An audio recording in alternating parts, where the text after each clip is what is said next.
Remember for Radio with your host, Jen T.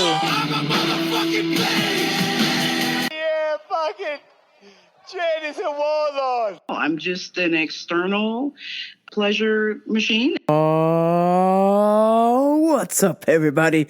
Welcome to Rambo for Radio.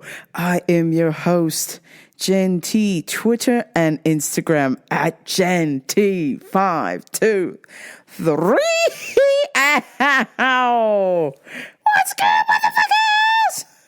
My shit hurts, fam. I started this week my new top secret gym, which all will be revealed once Uncle Gavin unleashes the chains that is shackling California. You cocksucker. Holy shit. I mean, it feels like goddamn prohibition over here. Like, I'm like on the low, like, hey, well, gym's open, man. Hey, come down here, meet me at this basement at this time. Do the secret knock, the in your head. So I did the secret knock and I'm in and I'm fucking sore as hell. And it feels so good. I'm so excited, even though I can barely move. Everything below my eyes hurts. Holy shit. Holy shit. I cannot begin to explain to you how excited it feels to be back at the gym, training appropriately, and with other people who are wanting to do the same. It's all peace and love, peace and love. So I'm just ecstatic. And then I'm also severely sore. So, with that being said, it's time to get into some fights, because I gotta wrap this bitch the fuck up so quick, so fast. I got the busiest weekend ever. I gotta make all these people happy. I gotta go. So before I go, I gotta tell y'all about my UFC picks. And if you don't like picks, if you don't like fights, then fast forward to the 10-minute mark, because it's coming. Better watch out. Here it goes.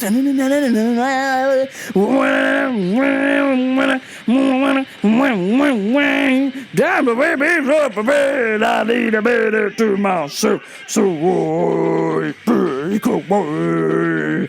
You won't never get to me. Boy, break away with the baby.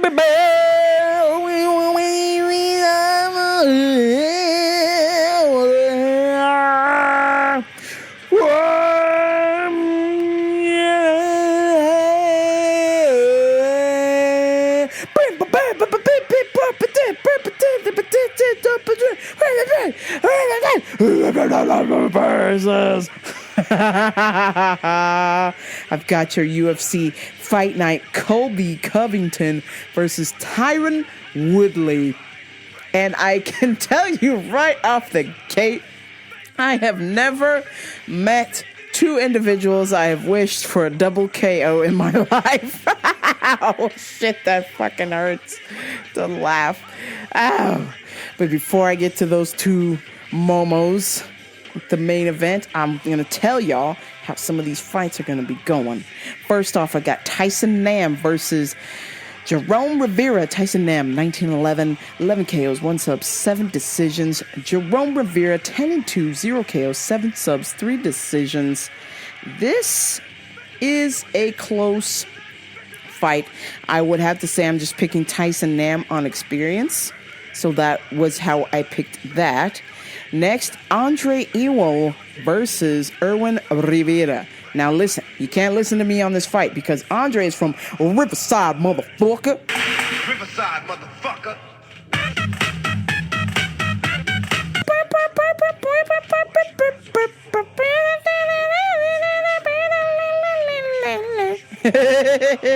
So my judgment is skewed, you understand? I'm going with Andre Ewell. He is 16-6, 7 KOs, 4 subs, 5 decisions versus Erwin Rivera, who looks like a goddamn jacked monster. 5 KOs, 1 sub, 4 decisions. He's 10-5. I'm taking Riverside's finest. Riverside, motherfucker. Next, Randy Costa, 5-1, 5 KOs. 1 loss versus Journey Newsom. Motherfucker. Anybody Newsom, get the fuck out. Can't stand you. Are you a descendant of Uncle Gavin? He's the reason people have lost their businesses and are in a state of utter despair. Fuck you. I'm sorry, Journey Newsom, but maybe if you got a name change before the fight, I would root for you. But anybody with the last name Newsom, you're out, shooter. You're done. You're out. I'm going with Randy Costa. Next, Derek Minor versus TJ Laramie. 21-4, or 24-11, 1 KO, 21 subs, 2 decisions versus TJ, 12-3, 7 KOs, 2 subs, 3 decisions. I was going to go with Derek because he had the experience, but he hasn't won a fight since 2018. Yikes. So I'm going to go with TJ on this one, Canada's finest. Oot and a boot, loonies and toonies. Take off your knob. Yeah, take off your hosier. Next, Jessica Rose Clark. It's been a while. Hola, mommy. How mucho gusto. It's been a while since we had Hola, mommy on a card. Versus Sarah Alpin. Jessica Rose Clark, 9-6. 2 KOs, 2 subs, 5 decisions. Has not won a fight also since 2018. Damn, that's sketchy. Versus Sarah, but I believe Jessica Rose Clark really wants to win, and she knows if she doesn't win, she'll be shipped off back to the outback. Sarah, 9-4, 2 Ks, 2 subs, 5 decisions. I'm taking Jessica Rose Clark because she's the hottie with the body. Next, Mayra Bueno Silva versus Mara Romero Borella. Wow. Who is not going to be jacking it during this fight? Bueno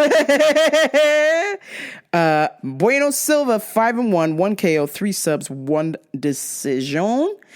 Mara, 11 KOs, 4 subs, 4 decisions, but has not won a fight in a while. She's on a 3-fight losing streak. But I picked Myra to win because she trains at the greatest gym of all time, American Top Team. Was good.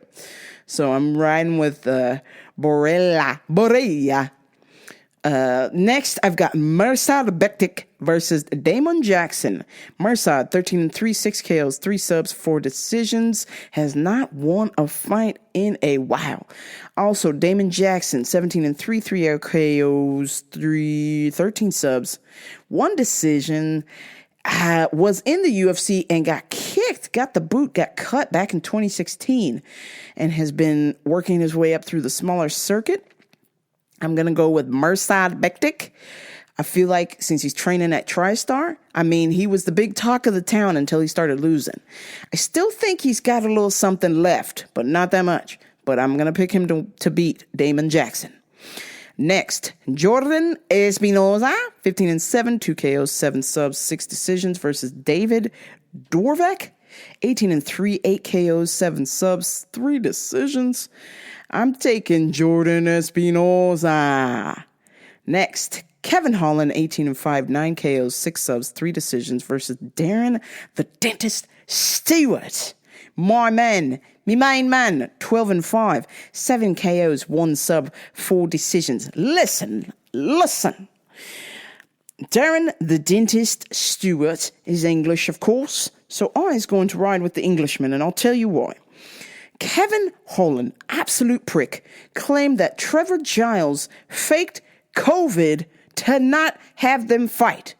He faked passing out to not fight. Kevin Holland, great boxing, scumbag attitude. So I have to go with Darren Stewart on this. I feel like English boxing generally tends to be slightly superior to American boxing. If you don't like that comment, you know where to find me. Next. Oh my God. Oh, what a mommy, mucho gusto. 2-in-1 fight. God damn. Mackenzie Make It Clap Dern versus Randa Marcos. Mackenzie 8-1, 0 KOs, 5 subs, 3 decisions versus Randa 10-8, 4 subs, 6 decisions. I don't like that Randa Marcos tends to go to a decision a lot. I just don't like that she can't finish the fight. Mackenzie Dern can. However, her striking is absolute dog shit.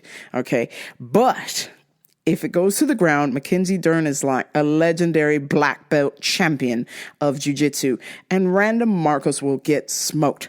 So if the fight stays on the feet, Randa should win. If it goes to the ground, Nomine Patru Espiritu Santi. Mackenzie Dern, Jesus Christ. Making it clap. Clap, clap, clap, clap. We don't need hands for that. Clap, clap, clap, clap. Sheesh. Wow. I mean, you never seen a body like that. It's you can't look away. It's crazy. It's crazy. Her body is crazy. Something is off about her though. She's like from America, but then starts talking like in a weird Brazilian accent, but she's not from Brazil, so it's kind of something's up with her. So it's always comical when she wins. You get to hear her post-fight speech, and she's just like, "Oh, you know, I is from Brazil, and I is talk like this. This is a terrible Brazilian accent. I feel like I'm Anderson Silva trying to imitate a lady." Boha! Popos out. Dang it. Mackenzie Dern. She's definitely got a popos out for sure. Holy shit.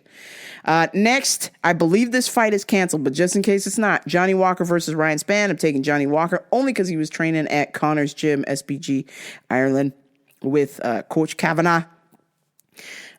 Next, Khamzat Chimaev versus Gerald Meerschaert.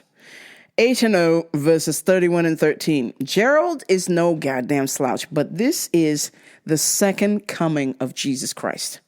Khamzat Chimaev is no joke. This man is coming for your head. Okay. Khamzat had, 2 fights in 1 week, which is unheard of in the UFC about a month ago. And then was untouched in either of those fights. Not a scratch on him. Not a punch landed. So this guy is like the second coming of Jesus Cristo for Uncle Dana. Uncle Dana is feverishly jacking it to Khamzat Chimaev. So much so that he has booked him already for the next fight because they know he's going to beat Gerald. Gerald is not happy. Just to prove a point, I might put $10 on Gerald Meerschaert because then that would make me $35 back. He's plus $325. So that would make me $32 back. I'm tempted. I'm very tempted, but Khamzat Chimaev is the real fucking deal. And holy shit, Gerald, buckle up. You're about to get your ass smoked. Next, Donald Cerrone, which in my opinion, this should be the main event fight. This is the co-main fight. Donald Cerrone versus Nico Price. Nico Price is going to beat the brakes of Donald Cerrone. I'm sorry. I know you just had a kid. You need fucking money. So you just keep fighting. But it's over, Johnny. It's over. It's over, Johnny. And finally, I've got Colby Covington versus Tyron Woodley. Falling in and out of love, in and out of love with you. Falling in and out of love. I can't take it. I want this guy gone. And I know he's been saying this whole time he doesn't get good fights because he's black. Bullshit, bruh. You don't get good fights because after you won the belt, you suck donkey dick. Okay? I can't take it anymore. Let's be real. Let's keep it 100, all right? This guy, all he does is sidestep the entire octagon for 25 fucking minutes trying to throw one right-hand shot. One right-hand shot, stuff a takedown, gets taken down, eventually gets up, and then does the bicycle around the whole fucking octagon, tries to throw one punch, repeat. It is fucking boring, man. What the fuck happened to the Tyron I used to know and love and would sing his praises? I've been watching Tyron since Strikeforce days. And I said, man, this guy's a killer. He's going to be somebody big someday. And once he won the UFC belt, it has just been a utter fall from grace. Shameful. Just absolute. Just quit, man. He got a hold of some kind of weird friends, I don't know, or a manager maybe. He thinks he has a rap career. Falling in and out of love, in and out of love with you. He thinks like he is like the next Grammy-winning artist on the scene, and he's trash. Absolute trash. Basura. Bro, wake the fuck up. If you're not in the fighting, then get out. Just leave. I just don't think he should be fighting anymore. You can visibly tell his heart is not in it. What the hell kind of game plan is it to run around the octagon for 25 minutes and try and throw one punch? That makes zero sense to me. You're a damn good NCAA wrestler. You're not wrestling, you're not shooting, you're not doing anything. You're just running around the ring, sidestepping around the ring, and throwing one shot. That is so fucking predictable. What are you, a goddamn white belt? What is this, man? What the fuck is this? It's like he's one of these cats that has the look like, yeah, I can beat you up. Yeah, my guy, I can beat you up. And then when you start to fight, they do they cock the fist all weird, like sideways or something. Oh, shit. You're going to knock yourself out, fam. You just want to help him and tilt the hand down and tell him how to make a fist. That's what I feel is going on with Tyron Woodley. Like, he's gone. He's out to lunch, man. I don't see him winning this fight with that one-arm dance strategy. I don't see it. And in regards to Colby Covington, I cannot stand this guy. I think he is trash. The whole Trump gimmick, I could give two shits about. I don't like gimmicky stuff. If you fight, you fight. Okay? Why is all the extra Trump this, MAGA that, whoop-de-fucking-woo politics stuff? I can't take it, man. It's crazy. Just fight, bro. Okay, you are allowed to vote for whoever you want to vote. Do whatever you fucking got to do. But for me, it doesn't work with me. Just tell me that you're a good fighter and this is what you can do better than anybody else and how you deserve to be the champion. Okay? Tell me about that. Colby has excellent cardio. I'll tell you that. Excellent cardio. All right boxing.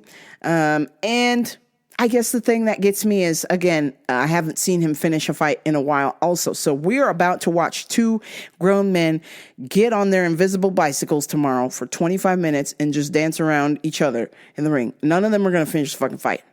This is going to be the worst main event ever. Put on Roxy KGB Lee. Which, by the way, I am going to publicly apologize to Roxanne Modafferi or Roxanne Modafferi. Let me say her name right, okay? Because she proved me wrong once again. She beat KGB Lee with a jab uppercut. I can't believe it. I'm in a state of shock. Roxy's got some hands now. What's good? I cannot believe it. She got the W, and I said, you know what? Hands up in the air. I just have to follow you now. I am so sorry. I am eating this shit sandwich. She has proved me wrong. Again, for the second fight in a row, she just keeps winning. I'm in a state of shock. Roxy. And I started following her, and this is a little side note. We'll get back to Colby and Boring Woodley in a minute.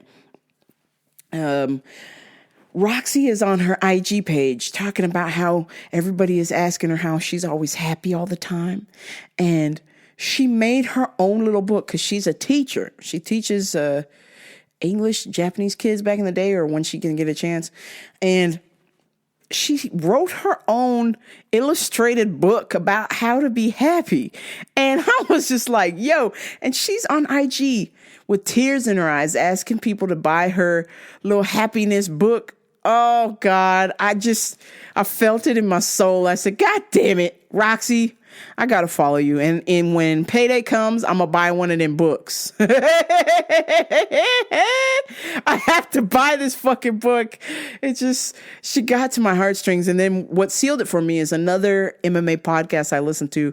One of the guys on there said that when Roxy was either in Japan or England or something, she couldn't afford to get to her fight. And once she got to the fight, then she could make some money. But she was so broke that she couldn't even afford to get to the fight that she had booked. And this guy offered to pay for her plane ticket so she could come and fight. I was like, man, what a life. Here is Roxy, this happy little warrior going over to Japan, super good at jiu-jitsu, teaching Japanese people how to speak English and shit. And just the nicest person. And fucking sucked at striking when she started. And now she's getting fucking better. And it's like, damn, I'm going to have to eat my words on this one. And you've seen my panza. I eat a lot. Jeez. Roxy, God bless her, man. Salute. I encourage you to follow Roxanne Modafferi, the Happy Warrior. Give her a follow. Maybe buy one of her little happiness guidebooks because it seems like she's tight on some change right now. So help the homie out. All right, back to Boring Woodley and Boring Colby. I predict this fight will be a double KO, and that'll be the end of both of them. I can't stand either of these two momos, and I would wish that both of them are fired at the end of the fight, whoever wins. So one more time, I'm taking for the final tally on the UFC Picks: Tyson Nam, Andre Ewell, Randy Costa, TJ Laramie, Jessica Rose Clark, Mara Romero Borella, Mirsad Bektik, Jordan Espinosa, Darren Stewart, Randa Marcos, Shawnee Walker, Khamzat Chimaev, Nico Price, and Colby Covington. Yay. That is your UFC picks.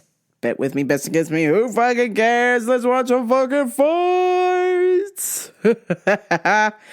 So, before we get to customer of the week, I just gotta ask, hey, Ricky, are you busy? Oh, what is it, Rambo? Have you finally decided to take me up on the coffee? No, Ricky, I'm not taking you up on the coffee, but I got some good news for you. You got a compliment last week. A compliment? What is that? Apparently, Miss Erica, that listens to this show, our dear friend, the Rambo for Radio Nation, Xena Warrior Princess, wanted to give you a shout out, Ricky. So, pat yourself on the back. Oh, well, who is this Erica? And is she single? Well, listen, Ricky, she's just giving you a compliment, all right? Don't be harassing my friends, okay? You gotta leave my friends alone. Hello. Ricky, I'm just gonna take the mic back. Hello, Erica. Hello. It is me, your friend Ricky. I just want to say thank you for the compliment, and I want to know, would you like to go? Okay, but Erica, listen, I found these crocodile shoes, and okay, Ricky, back the Put your dick away, all right? Have some fucking decency. This is a nice lady. Don't you dare pull your piece out, okay? Have some fucking manners. This is what we do here in America. We have manners. We don't pull our piece out until ladies say. You gotta get consent, Ricky. Have you heard of the word consent? What is this consent word? Will you tell me later? We're in the middle of a fucking show. I got a show to do, Ricky, okay? Go sit down. Thank you, Erika, for the compliment. All right, so time for customer of the week. This week, I had to help a lady over the phone who didn't know where she was at. That was utterly fascinating. Hello, how can I help you? Hello? Yeah. Hello? Who this? This is Jen. How can I help you? Where? Is this Loma Linda? I'm like, yeah, you called Loma Linda. How can I help you? Is this Loma Linda, baby? Is there something you need, babe? Hold on. Where is it? Is it there? Ma'am, are you talking to me? Of course I'm talking to you. Who am I talking to? I called here. This number, Loma Linda. I'm like, ma'am, okay, so this is in Loma Linda. Did you have a question? Yeah, baby. Where are we? Well, what? Where are we? Well, are you asking for the physical location of the store? Or, where are we? Because I'm over here on the other side of the fucking phone trying to do my job, and you're over here acting completely retarded. Yeah, baby, where are we? Where are we? Where's the store? So the location. The location. I mean, what the fuck? You motherfucker. Okay, so properly you would say, hello, is this where are you located and what time do you close? Instead, I got, where are we? Is this Loma Linda? Where are we? What? Are y'all open or not? What? Ma'am, of course we're open, hence why I'm answering the phone. If we were not open, we would be closed. Okay, baby. Thanks. I'll be over there in a minute. I'm like, oh, God, how about never? Don't go over here, never. You're fucking stupid. And then, of course, I've got to come a customer complaint because my mask fell below my nose. And rather than tell me, she just decided to complain to my boss. I mean, hold up. Wait a minute. It's a 22. Pew, pew, pew. If somebody's mask is falling, wouldn't you have the fucking decency to be like, oh, excuse me, I don't know if you know, but your mask fucking fell. I sure as fuck would like to know if my mask has fallen. Because I would like to fix it. Why the fuck would you be a rato and tell my boss so I would get in trouble like I'm deliberately not wearing my mask on purpose? You fucking Jules, you fucking prick. Hey, read this. Okay, what's going on? Mask was displayed improperly. Next time, just beware. I'm like, all right. I go outside. I'm like, you fucking piece of shit. What kind of idiot complains about that? I didn't do it on purpose, you jackass. Why don't you just fucking have some manners and tell somebody, hey, excuse me, did you know your mask fell down? I'm like, oh shit, thank you. Let me fucking fix it. You prick. Oh my God. This is stupid. This week, we lost some good people. For starters, just hours ago, we lost Ruth Bader Ginsburg, who is responsible for helping women's rights, helping LGBTQ, empowering people, and serving injustice for all. Ruth, we salute you at the Rambo Radio Network, because who the fuck knows where anybody would be without Ruth, homegirl Ruth. And I just want to sing her praises before somebody finds some fucking dirt on her and starts shitting on her. Her body is still warm and they're like, did you see Ruth did this? But I want to give a special salute to the Ruth for everything that she has done for this country, and a fine, upstanding American citizen and judge. There will be none like her, you understand.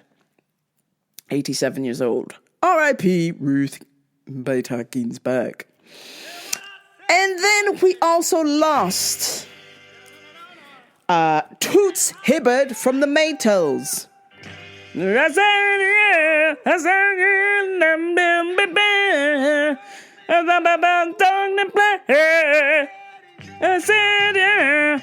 Man, we fucking lost Toots, man. Toots and the Maytals. What a great reggae band. I encourage you to go back this week and listen to Toots and the Maytals. He passed away last Sunday, and he touched so many people's lives. I know when I posted that he had passed on IG, several people had commented back that he had touched their lives. They had personally met Toots. I believe he might have been either between Jamaica and England. So a couple of my English friends were like, oh man, I got to meet him. He was amazing. Toots and the Maytals. What a great revolutionary band. I feel like Toots and the Maytals because at one point, our dear Bob was in Toots and the Maytals. Bob Marley, that is. A little bit of history. And he left the band to be on his own, do his solo act. But before he left, you want to talk about revolutionary reggae right there. Toots and the motherfucking Maytals, man. Get on that shit at once. R.I.P. Toots Hibbert. Some TV watching I am doing this week. I watched a BBC Scotland show called The Guilt. And holy shit, was it fucking good. 4 episodes, so it's a mini-series. I highly recommend. Do what the fuck you gotta do to watch this fucking show. I don't want to spoil it, but I'll just tell you. It is a murder, mystery, dark comedy. You're welcome. And what do we have here? Some sound clips for you. We're just breezing right fucking through. And the reason being is I've got to DJ a surprise birthday party. So you understand that I've got to get a move on here with this show because I've got a surprise party to DJ for a friend. I've got the Kanye Jesus video here, and I think you will like it. It is Kanye West on one of his manic bipolar disorder situations. And he is just a hot mess. He will never be president. Thank God America is not completely lost. Because they would let that guy win as he is off his fucking rocker. Christ. Let me explain something to y'all right now. The game Angry Birds is not real, people. Google it. Wake up! Wake up, culture. Think about everything that's cultural. Balls, Angry Birds, and nothing else. The most racist thing a person could tell me is you eat fish sticks. Why did you start Sunday service? Because I'm black. Don't disrupt. Let me explain something to y'all right now. I love Jesus Christ. The most racist thing a person could tell me is you eat fish sticks. Let me explain something to y'all right now. I love Jesus Christ. My God. This man is a complete fucking Looney Tune.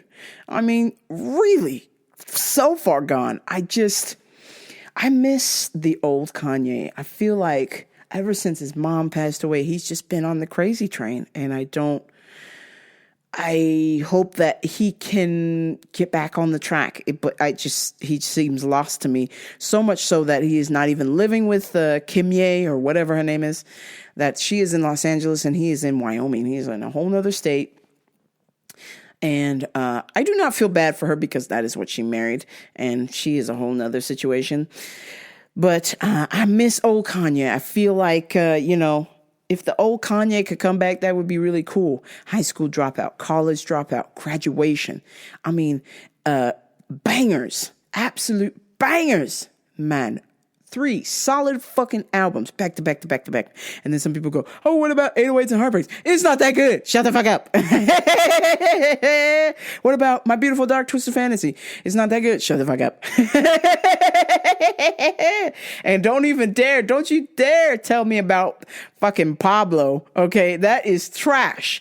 If you think whoopity whoop, scoop-de whoop, poopity scoop-de poop, Poopity Scoop is good. Fuck out of here. You need to turn my show off and go fucking jog off. Let me get you some fucking whoopity whoop and scoopty scoop, because I'm telling you, it's trash. Let me get the let me pull it up right here. The next verse is a whoopity whoop and a scoopy scoop, okay? Okay, here we go. Whoopity scoop. Scoop-dee-dee whoop. Whoop-dee-scoop-dee poop. Fuck out of here. Scoop-dee whoop. This is not the high school dropout, college dropout, graduation. This is not creative. This is stupid. Whoop-dee-dee scoop poop. Trash. Absolute dog piss Willie. I mean, really? Whoopity whoop, a scoopty scoop, a poopity scoopy whoop. And what's that other song on Pablo? If I bleach her asshole and you went there, bam, bam. What? Yo, this is so fucking bad, man. The guy is lost. But apparently he's bipolar and he's refusing to take his meds, so this is what we get. Interesting little shakeup for me this week. Ellis, my dear friend, Jason Ellis here. Can I say friend? My dear acquaintance or friend, nice guy who basically helped save me life. Went into AFib on the air. Was like going into AFib and trying to do the radio show is crazy. Just to see him upset and scared and hearing all the little heart machines beeping off like crazy, it shook me up for a little bit. I was like, man, what the fuck? The guy that changed my life. The guy who got me a boxing fight and got me to really fall in love with boxing and fight to live, to stay. I was on the way out, y'all. I was on the way out. I went to Ellis Mania 10 to say goodbye, and I was going to kill myself. And this man got me in a fight, and that changed my life forever. You understand? So when I see him scared, and I don't really ever see him scared, he was scared shitless. That was upsetting for me to see. I'm not going to lie. Thank goodness he is all right. I understand that he is supposed to have another procedure soon, and they're going to cauterize this part of his heart that keeps malfunctioning and sending it into AFib. So my well wishes and speedy recovery to Ellis, mate. He's not ready to go yet, Lord. You got to keep him just around just a little bit longer. You got to see the kids grow up and got to see his kids have kids. Come on. You got to hook the brother up. He's had some experience as well, too. He's been in some dark places, but I think, now more than ever, he understands that he's got to stay alive and well for the sake of the children. You understand? So I'd appreciate if y'all can send some positive vibes, some speedy recovery to @WolfMate on that.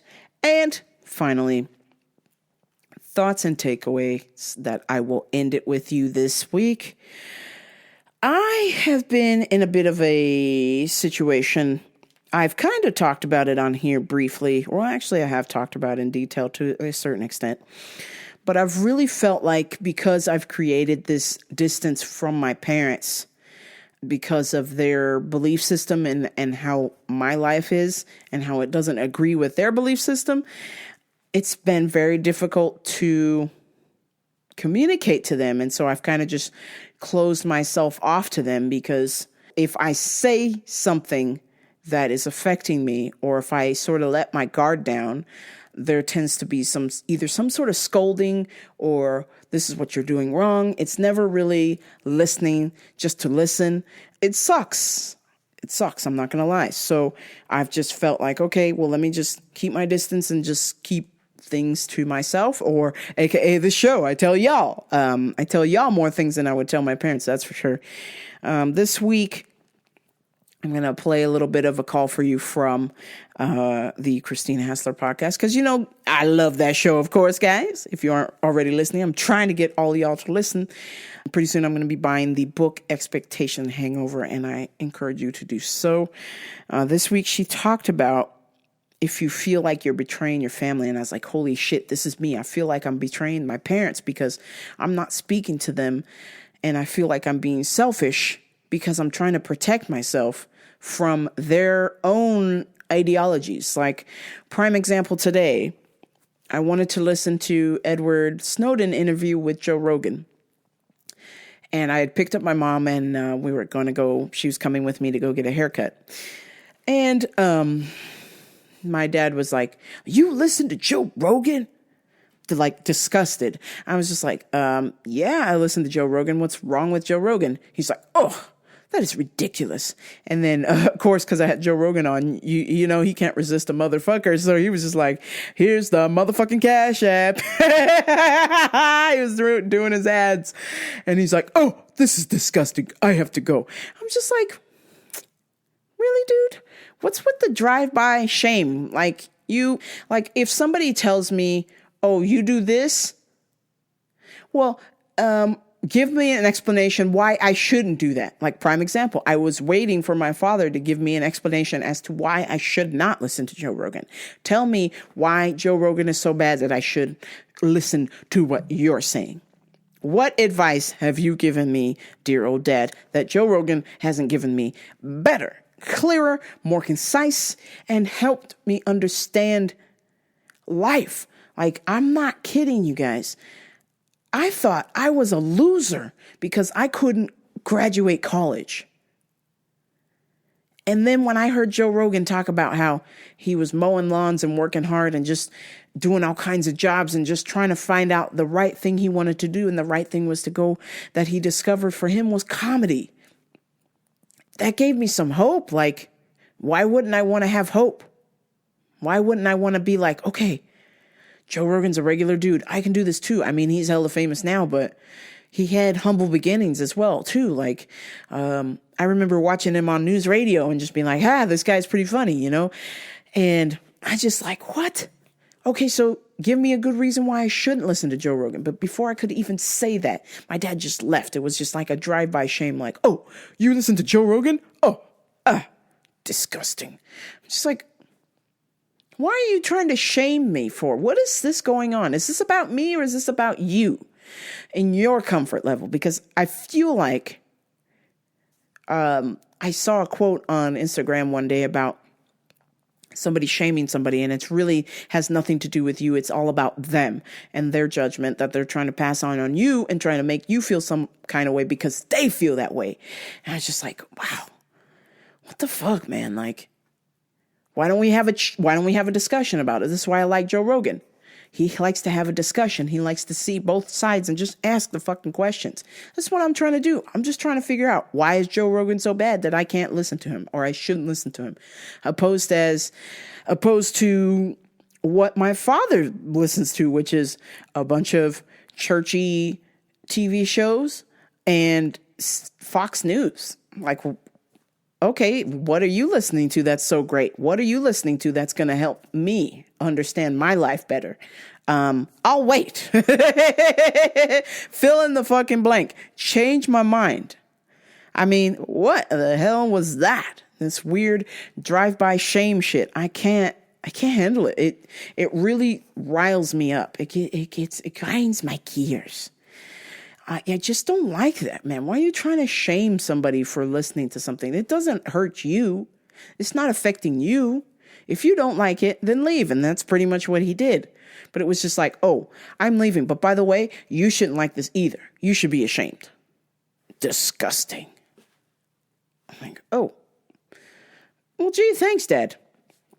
And it was just like, a part of me wanted to get out of the car. I'm like, but wait, like, why don't you ask me why I listen to Joe Rogan? Why don't you ask me why it's important to me that I listen to Joe Rogan, and that I've come to the understanding that I've learned so much from listening to the Joe Rogan podcast than I ever did in college. That's for sure. What I got in college was fucking academic probation and more shame from my parents for not getting good grades than me listening to Joe Rogan. My mom will sit and listen to it with me sometimes if we're in the car. So, I mean, sometimes she's like, that's good. And sometimes she's like, I don't agree. What is this? But at least there's a little bit more open-mindedness. But I'm just like, man, that's why I have to keep the distance away, because it's like I get that from my dad. And then if I listen to another show that's like Joe Rogan's friend, the Jimmy Dore show, which is like politics, it rattles my mom to the core, because he basically says both sides are trash. And here's why. And that bothers her. She's like, no. But the Republicans, they're the worst. They're the worst. And I was just like, no, Mom. The Democrats are bad too. They're both bad. They're both doing fucked up shit. But they're friends behind the scenes. You got to understand that. She's like, no. She's like, okay. All right, lady. Good night. God bless. But I was just like, man, do y'all see why I have to keep my distance? Because it feels like, I mean, I guess I have my own ideologies, but their ideologies seems so archaic to me. Like, they actually trust CNN and Fox News and MSNBC to give them honest news. And we all know now that's not true anymore. Anybody under the age of fucking 50 knows the news is full of shit. But yet, because my parents are over the age of 60, they're just like, no, that can't be right. And, oh, you listen to podcasts? That's propaganda. That's what my dad told me. Podcasts are propaganda. I'm like, wow, who fucking told you that trash? And then he also told me that Tulsi Gabbard was a fucking communist. And I was like, wow, you are mental. You're absolutely fucking mental. Tulsi Gabbard was a spy. And I was like, wow. I said, do you think that the United States would let her serve 2 tours in the military if she was a fucking spy? Bruh, guess again. That's just fucking crazy, man. So I'm just like, man, God, I just can't even be around you because, A, we can't even have a conversation. Whatever my parents says goes, and that's it. There's no discussion. There's no chance to question. It's whatever they say goes. And I'm just like, man, I'm just at a point in my life where I'm like, no, that's not true anymore. That's not true. And here's why. It's like they just don't even want to hear it. So I'm just like, all right, cool. Well, I'll just not say anything. And then that me not saying anything, and my mom will go, is everything all right? Everything all right? Everything all right? Everything all right? And I'm like, I can't tell you. I can't tell you because you get upset, because you attack. And if I try and say, oh, a mistake was made here, this is what we can do to fix it. It's like, oh, no, I'm the mother. I'm in charge. It's like, okay.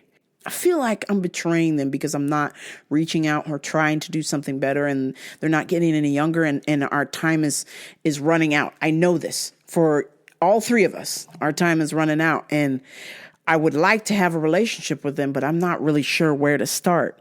But this clip from Christine Hassler, she talks about, do you ever feel like you're betraying your family or a member of your family because you are pursuing your own goals and dreams that go against their expectations? Or because you have decided to set firm boundaries, you have stopped talking to them completely? I haven't stopped talking to them completely, but I just don't talk about certain things with them because I know that it's just going to turn into a fight. We're just going to agree to disagree, and it's going to go nowhere. I thought about what she said here. Consider this. Perhaps you're not the only one who's guilty of betrayal at all. Rather, you're just responding in a healthy way to how they have betrayed you. Anytime somebody violates our trust, safety, and our sense of confidence and expression, it's a betrayal. I want to give you full permission to live your own healthy life, to create your own family, pursue your own dreams, and leave the familial guilt, obligations, and trauma behind. That last bit was like, I was like, oh shit, that's fucking me. Anytime somebody violates our trust, safety, and even our sense of confidence and expression, it's a betrayal.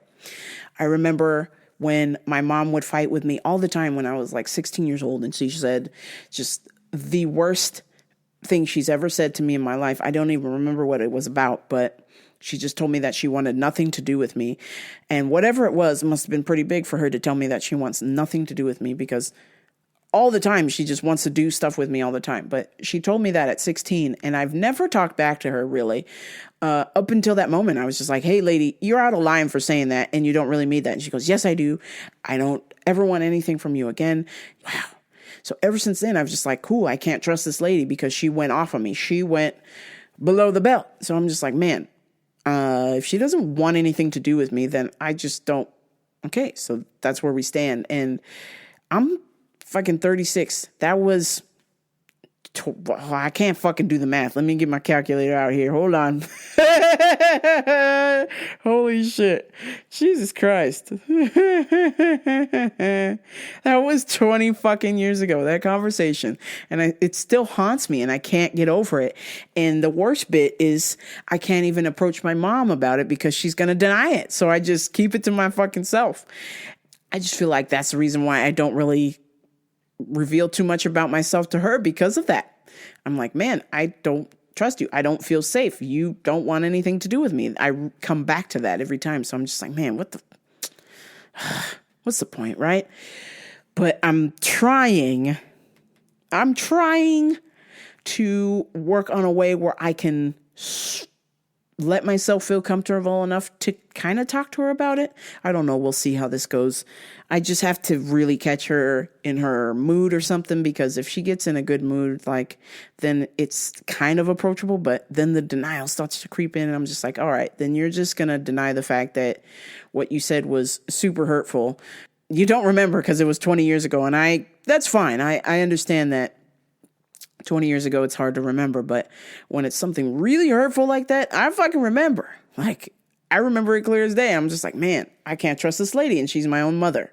And with my dad, my mom and I was fighting, and then my dad actually, physically attacking my dad, because I just got tired of the comments, the gays are child molesters, the whole nine. I just got tired of it, and I just fucking attacked.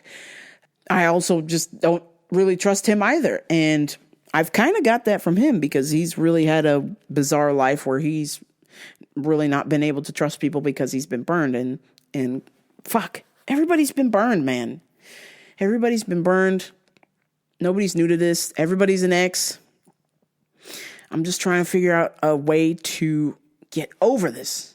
I'm hoping when I buy Christine's book, this expectation hangover, that'll help me get over this mess that I have created in my mind, because that's where it is. It's in my mind. It's just garbage. But if you're experiencing something similar to where you've cut off a family member because toxic behavior, or you're just trying to protect yourself, I think it's important that, like she said, that you can learn to give yourself full permission to live a healthy life. And if that means that person's not in your life, to have a healthier life for yourself, go do that.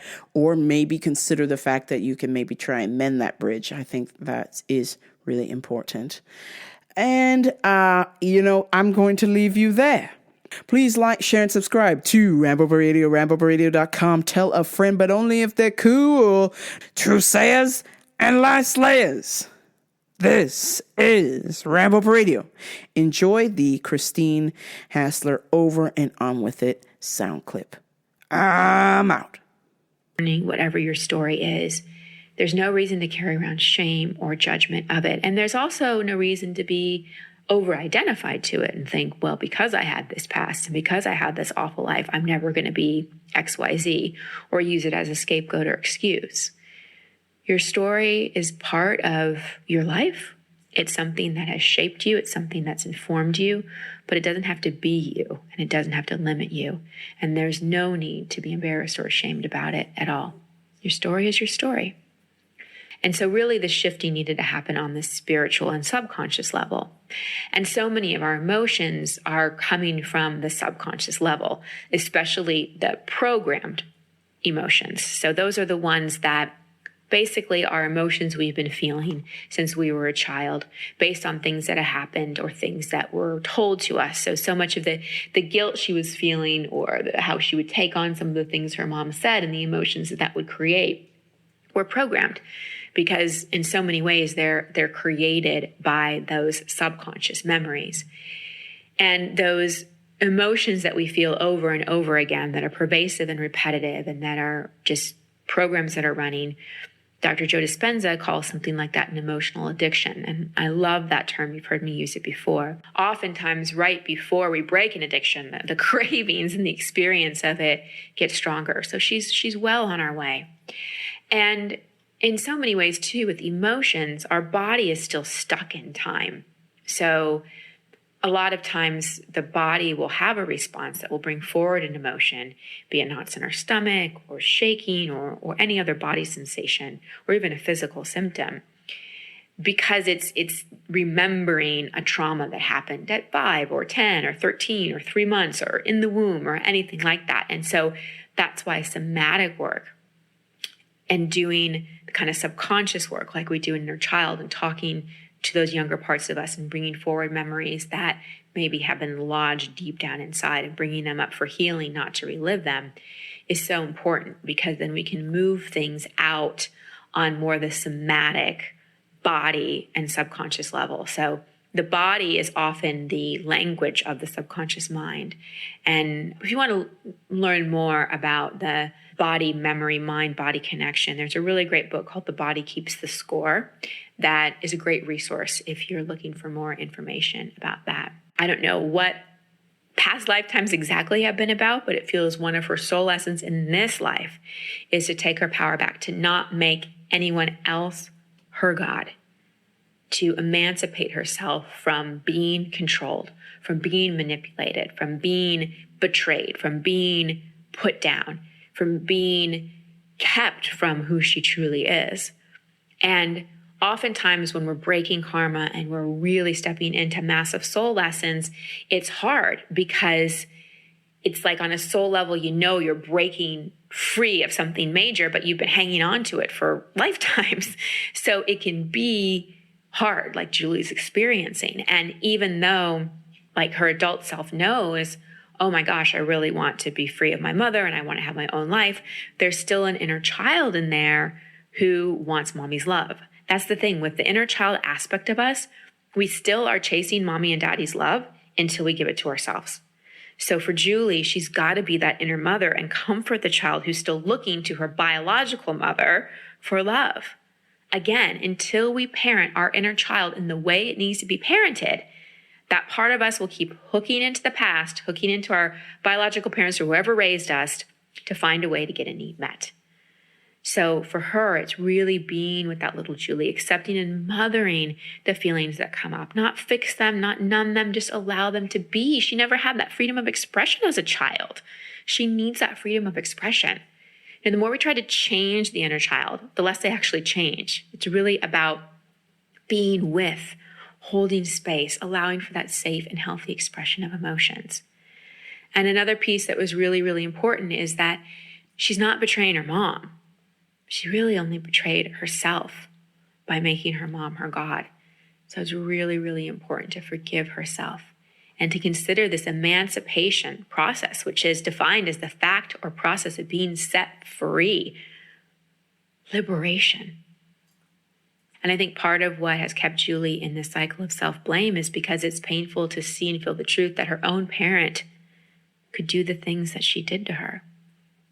And so I just want to say to any of you, if you're having a hard time moving forward because it just hurts too bad, to actually be honest with yourself about the past, just know you have my support, and that seeing the truth, accepting the truth, not sugarcoating it, but actually really being able to be like, this is what happened, will start to help you emancipate yourself from your past. I know it's a hard part of the process, but look at what's going on right now in the world, right? There's so much that we're seeing that is ugly, that's yucky, that's like, oh my gosh, is this really happening? But things have to be brought into the light. Things have to arise. Things have to be seen and named and dealt with so that they can change. So no more sweeping it under the rug, internally or externally. So it's up to all of us to bring the truth to the surface.